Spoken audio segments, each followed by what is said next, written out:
डंडे खींचे, है ना। तो देखिए हमें इसकी कुल लंबाई निकालने के लिए एक तो क्या चाहिए, एक तो हमें इसकी परिधि चाहिए, तो हमने लिख दिया परिधि, प्लस कितने चाहिए, व्यास चाहिए, कितने चाहिए, 5 व्यास, तो हमने लिख दिया 5 गुणा व्यास। यानी कि अगर हमारे पास एक व्यास की लंबाई होगी तो हम उसे 5 का गुणा कर देंगे, जैसे 2 की लंबाई निकाल लो 2 का गुणा, 3 की लंबाई निकाल लो 3 का, ऐसे में 5 की निकाल ली तो 5 का गुणा कर देंगे। ध्यान से देखिएगा आप, परिधि क्या है आपकी, परिधि का सूत्र क्या होता है, 2 पाई आर प्लस 5 गुणा व्यास, व्यास क्या होता है आपका, डायमीटर, है ना।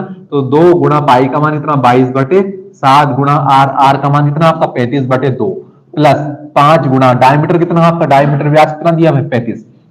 क्योंकि हमें ये जो हमने फुल जिस तरह से ये हमारा खिलौना बनाया, जिस तरह से पहिया बनाया, जो भी कुछ आप रिलेट कर लो, हमें उसमें जितना भी तार आपका यूज हुआ वो हमें निकालना है। तो आपके 5 तो व्यास हुए, 1 2 3 4 5, कैसे पता चला, सवाल में दिया, और एक आसपास की लंबाई, आसपास की लंबाई को परिधि कहते हैं। व्यास का मान तो हमें सीधे सीधे दिया था, हमने रख दिया, लेकिन परिधि हमें निकालनी पड़ेगी 2 पाई आर के थ्रू, है ना। वृत्त की परिधि ये होती है आपकी, तो 2 पाई का मान 22/7, आर 35/2।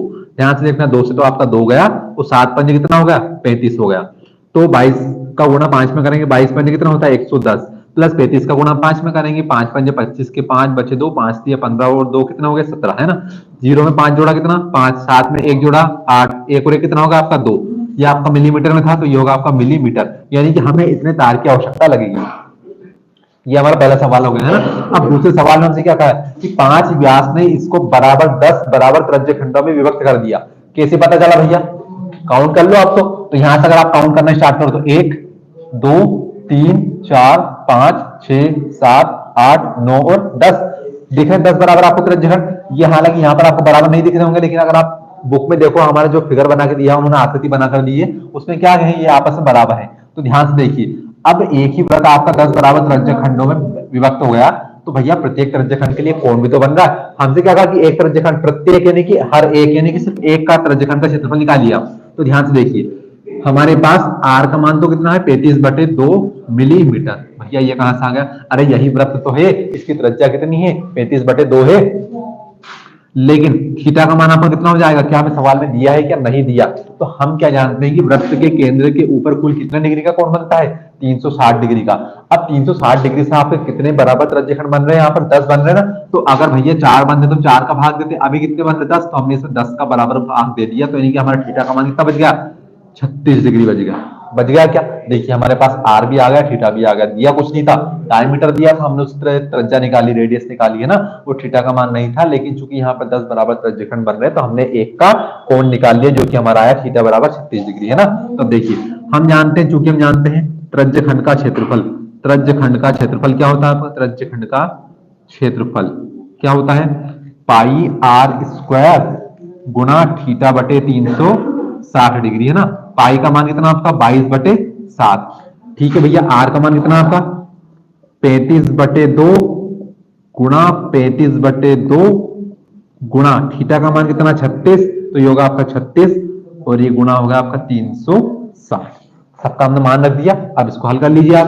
तो 36 धाम 360 या 36 से कम 36 और जीरो का जीरो बच गया आपका। 2 एकम 2 और 2 एकम 2, 2 को 22 से काट दिया, ठीक है भैया। ध्यान से देखिए, और क्या कट रहा है आपका 5 सत्ते 35 और 5 दूनी 10, और कोई कट रहा क्या भैया, और कोई नहीं कट रहा। तो अब जो जो बच रहा है उनका आपस में गुणा कर लो। तो 11 बचा है, 7 बचा है और 35 बचा है। 35 का गुणा 35 का पहाड़ा 7 में पढ़ लो, तो 7 पंजे कितना 35 के 5 बचे कितने 3, 7 के 21 और 3 कितना होगा 24, गुणा में कितना बचा आपका 11, हमने लिख दिया 11। बटे में क्या है आपके पास 7 गुणा 2 गुणा 2, 2 दूनी 4, तो 7 को कितना होगा 28। ये आपस में नहीं कटे, अरे sorry sorry sorry sorry sorry, calculation आसान हो सकती है। ध्यान से देखो, ध्यान से देखो, 7 पंजे 35 भी तो कट रहा है, 7 पंजे 35 भी आपस में कैंसिल होगा, है ना। तो देखिए 7 पंजे 35, 35 का गुणा 11 में पढ़ेंगे ना, तो कितना बचा 35 गुणा 11 बटे में 2 गुणा 2, ठीक है भैया। इनका कर लो आपस में गुणा, 11 पंजे 55, 55 के 5 बचे 5, 11 तिया 33 और 5 38 बटे में 2 दूनी 4, 4 में कितना होगा 36, 38 में से 36 गए बचे 2, 2 और 5 25, 4 छंगे 24, 25 में से गए 24, एक बचा लगाई दशमलव, बढ़ गया 0, 10 हो गया, 4 दूनी 8, 10 में से 8 गया कितना बचा 2, तो 4 पंजे 20 मिलीमीटर स्क्वायर, है ना।